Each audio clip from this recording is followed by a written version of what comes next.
আসসালামু আলাইকুম everyone, welcome to back mister Ahmed once again. আজকে আমি যে বিষয়টা নিয়ে আলোচনা করব সেটা হচ্ছে সিগন্যাল। সিগন্যালের বাংলাটা হচ্ছে সংকেত। অর্থাৎ আমাদের অনেক সংকেত ইউজ করতে হয় আমাদের ব্যক্তিগত জীবনে, তারপর আমাদের অফিসিয়াল এবং আমাদের পারিবারিক জীবনে অনেক সংকেত আমাদের ইউজ করতে হয়। সো এই সিগন্যালগুলো আমরা আজকে আলোচনা করব। সো আজকে আমি 10 থেকে 12টা সিগন্যাল নিয়ে আজকে আলোচনা করব। So I hope it's a wonderful video for kinds of people. So watch full video. Let's begin. We learn by teaching. তো প্রথমে আপনি দেখবেন অনেক জায়গায় যে দেখা যায় ধূমপান নিষেধ। ধূমপানের স্যাম্পলটা দেখে আমি ইউজ করতে পারি ধূমপান নিষেধ। সো আপনি এই কথাটা কীভাবে ইউজ করতে পারেন? সো আপনি এটার জন্য ইউজ করতে পারেন। সো কাউকে আপনি হঠাৎ বলতে পারবেন না ডোন্ট স্মোক, ডোন্ট স্মোক, এটা বলে সে হয়তো রেগে যেতে পারে। বুঝতে ক্লিয়ার? সো সব কিছুর একটা আমাদের ভদ্রতা নম্রতা ইউজ করে ওকে কথাটা বলতে হবে। সো আপনি ওকে পোলাইটলি বলতে পারেন যে থ্যাঙ্কস ফর নো স্মোকিং। বুঝতে ক্লিয়ার? আমি আবার বলি থ্যাঙ্কস ফর নো স্মোকিং। অর্থাৎ আপনি এটা একটা স্যাম্পল হিসেবে আপনি কোনো একটা জায়গায় অফিসিয়ালি বা কোনো একটা অফিসে ফ্যাক্টরিতে আপনার কারখানায় এই সেন্টেন্স ইউজ করতে পারেন। বুঝতে ক্লিয়ার? সো আপনি লিখতে পারেন সেখানে কি থ্যাঙ্কস ফর নো স্মোকিং, অথবা আপনি একটু অ্যাডভান্স করে বলতে পারেন non smoking area, non smoking area, non smoking area, অথবা আপনি বলতে পারেন non smoking zone, non smoking zone. অর্থাৎ ধূমপান করো না, ধূমপান না করার জন্য ধন্যবাদ হিসেবে ইউজ করার জন্য আপনি এই সেন্টেন্সগুলো ইউজ করতে পারেন। সো সেকেন্ডলি আপনি সংকেত হিসেবে যে সেন্টেন্সগুলো ইউজ করতে পারেন, যেমন মহিলাদের জন্য, শুধুমাত্র মহিলাদের জন্য। সো শুধুমাত্র পুরুষদের জন্য, শুধুমাত্র মহিলাদের জন্য, শুধুমাত্র শিশুদের জন্য। সো শুধুমাত্র এটা বোঝানোর জন্য আপনি ইউজ করতে পারেন only for, only for. So শুধুমাত্র লেডিসের জন্য অনলি ফর লেডিস। সো এটাকে আপনি যদি একটু অ্যাডভান্স করে বলেন, সো আপনি বলবেন ফর লেডিস অনলি, অর্থাৎ অনলিটা আপনি পরে নিয়ে যাবেন, অনলি ফর লেডিস। এটা না বলে আপনি বলবেন অ্যাডভান্স করে লেডিস ফর অনলি। আমি আবার বলি লেডিস ফর অনলি। 3 নম্বরে আপনি সিঙ্গলিশ যে সেন্টেন্স ইউজ করতে পারেন সেটা হচ্ছে অনেক সময় আমাদের লাইনে দাঁড়াতে হয়। Is it clear? যেমন আমাদের কোনো কিছু সংগ্রহ করার জন্য আমাদের লাইনে দাঁড়াতে হয়, তারপর ব্যাংকে টাকা উত্তোলন করার জন্য লাইনে দাঁড়াতে হয়, তারপর অনেক সময় আমাদের কিন্তু ডিসিপ্লিন মেনটেন করার জন্য আমাদের লাইনে দাঁড়াতে হয়। সো লাইনে যারা দাঁড়াবে তাদের সামনে আপনি স্যাম্পল হিসেবে, প্রতীক বা মার্ক হিসেবে আপনি যে সিগন্যালটা ইউজ করতে পারেন সেটা হচ্ছে please stand in a queue. আমি আবার বলি প্লিজ বলবেন না, আপনি বলবেন please, please, no say please, please stand in a queue. আমি আবার বলি please stand in a queue. Is it clear? So 4 number আপনি ইংলিশ যে সেন্টেন্স ইউজ করতে পারেন সেটা হচ্ছে যে প্রবেশ, জাস্ট অনলি প্রবেশ, অর্থাৎ আমরা বাহির থেকে ভিতরে প্রবেশ করব, অথবা কোনো একটা ভিতর থেকে বাইরে প্রবেশ করব। অর্থাৎ আমরা এয়ারপোর্টে যখন যাই তখন আমাদের এই সিগন্যালটা আমরা কিন্তু দেখতে পাই, অথবা কোনো একটা ফ্যাক্টরি অথবা কোনো একটা প্রতিষ্ঠানে যে আমরা এটা দেখতে পাই। Is it clear? যেমন রেলওয়ে স্টেশনে গেলে আপনি দেখবেন যে প্রবেশ। সো বাইরে থেকে যখন আপনি ভিতরে যাবেন, ভিতরে ঢুকবেন, তখন এটা হবে প্রবেশ। তো প্রবেশটা হচ্ছে just entrance, entrance. Is it clear?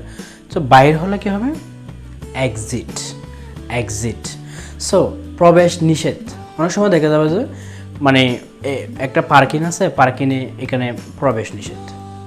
So প্রবেশ নিষেধ হবে নো এন্ট্রান্স। এটা যেহেতু নিষেধ নেগেটিভ ওয়ার্ড, আপনি এটার জন্য নো ইউজ করতে হবে, no entrance, no entrance. Is it clear? তো 6 নম্বরে সিগন্যাল হিসেবে আপনি যে ইউজ করবেন সেটা হচ্ছে অনুমতি ছাড়া প্রবেশ নিষেধ।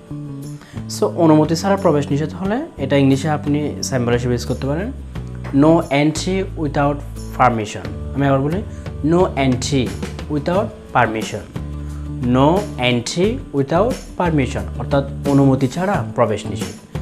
সো 6 নম্বর আপনি এই সিগন্যাল হিসেবে এই সেন্টেন্সটা ইউজ করতে পারেন। এটা অনেক পার্কে হতে পারে, অথবা কোনো একটা রেস্টুরেন্টে হতে পারে, অথবা কোনো একটা যেখানে লোকের ইজিলি যাওয়া যাবে না সেখানে আপনি পারমিশন নিয়ে যাওয়ার জন্য এই সেন্টেন্সটা ইউজ করতে পারেন।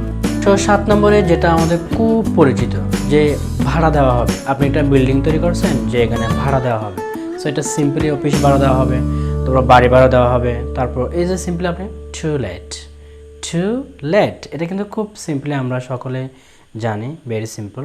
8 নম্বরে আপনি যে সেন্টেন্স করবেন, যেমন এই সামনে স্কুল, এটা আমরা দেখি না, যে সংকেত হিসেবে আমরা দেখতে পারি সামনে স্কুল, সামনে মাদ্রাসা, সামনে মন্দির, সামনে গির্জা।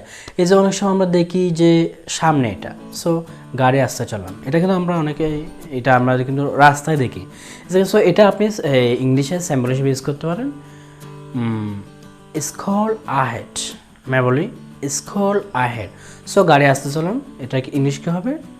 So drive slowly.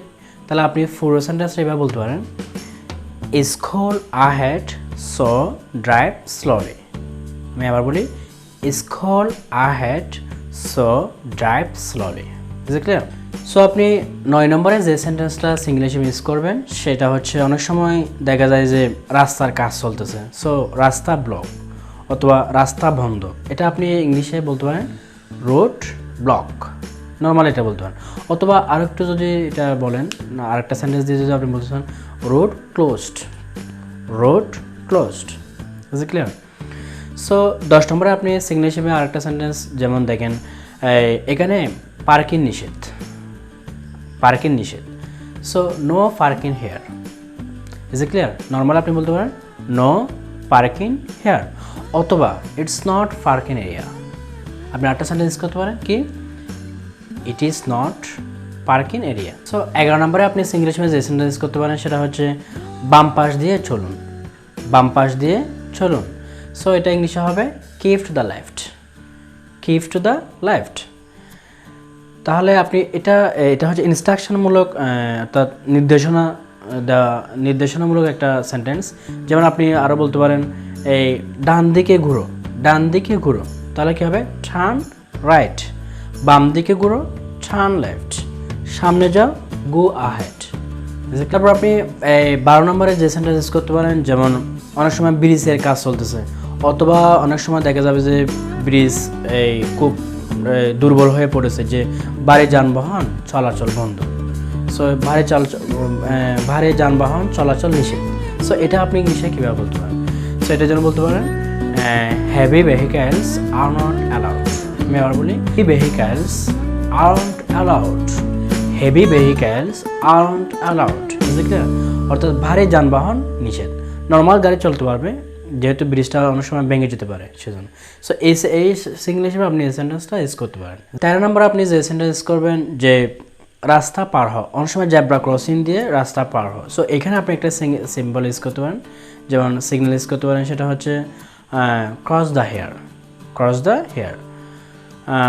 বা ফলো জেব্রা ক্রসিং, অর্থাৎ জেব্রা ক্রসিং দিয়ে পার হও। এই সিগনাল হিসেবে আপনি এই সেন্টেন্সকে ইউজ করতে পারেন।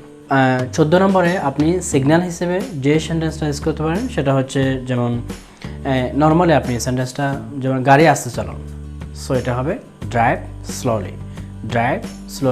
অনেক সময় দেখা যাবে যে মসজিদের সামনে নামাজ হতে পারে, সেজন্য গাড়ি আসতে চালান, সো আপনি সিম্পলি ইউজ করতে পারেন drive slowly. Is it clear? নম্বরে যে সিগন্যাল হিসেবে যে সেন্টেন্স করবেন সেটা হচ্ছে যে